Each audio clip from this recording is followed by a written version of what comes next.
26 जून की तारीख, संसद का नया दिन, मोदी सरकार की सदन में पहली जीत भी और राजस्थान के लिए गौरव की बात भी। कोटा सांसद ओम बिरला एक बार फिर लोकसभा अध्यक्ष चुने गए।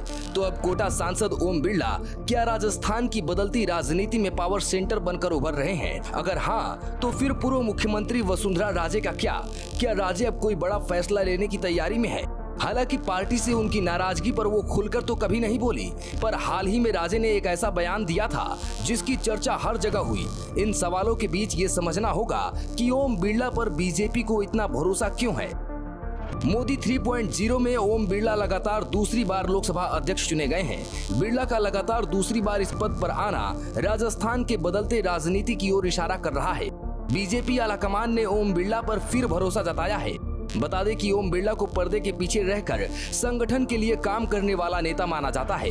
उन्होंने साल 1991 से 2003 तक बीजेपी की युवा शाखा के लिए काम किया और इस दौरान बीजेपी के आम कार्यकर्ता से लेकर बड़े नेताओं के संपर्क में आए। 2019 में सबको चौंकाते हुए लोकसभा अध्यक्ष के लिए उनका नाम प्रस्तावित किया गया। अब ऐसी चर्चाएं हैं कि मोदी और अमित शाह राजस्थान की जिम्मेदारी ओम बिरला को दे सकते हैं। शांत स्वभाव वाले ओम बिरला अब बदलती राजनीति का चेहरा बनते जा रहे हैं। अब ये तो रही ओम बिरला की बात। राजस्थान की राजनीति से जुड़ा एक नेता जहां बुलंदियों पर है, तो दूसरे नेता को हाशिए पर लाकर पार्टी क्या साबित करना चाहती है? ये सवाल हर एक के जुबान पर है।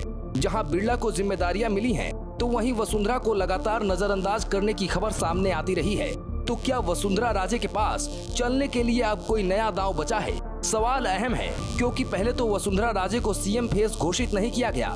दूसरा, उनके बेटे दुष्यंत सिंह को मोदी कैबिनेट में जगह नहीं मिली। फिर लोकसभा में भी वसुंधरा राजे सिर्फ एक सीट पर ही एक्शन में नजर आईं। पार्टी के कई बड़े कार्यक्रम से राजे ने भी दूरी बना ली। वसुंधरा राजे की शांति पर भी पार्टी के दिग्गज नेता बचते ही नजर आते हैं। हालांकि वसुंधरा राजे ने अपनी चुप्पी तोड़ते हुए उदयपुर में आयोजित सम्मेलन में कहा कि अब वो वफा का दौर नहीं रहा है। आज तो लोग उसी उंगली को पहले काटने का प्रयास करते हैं जिसको पकड़कर वो चलना सीखते हैं। राजे के एक एक शब्द इस ओर इशारा कर रहे हैं कि वो अपनी अनदेखी से नाराज है। अब सवाल भी यही है कि वसुंधरा का क्या होगा। वसुंधरा सब कुछ सम्मानजनक तरीके से चाहती हैं, और अगर ऐसा नहीं हुआ तो क्या होगा? क्योंकि वसुंधरा राजे की राजनीति, उनका मिजाज, उनका वो ठेठ अंदाज सब जानते हैं।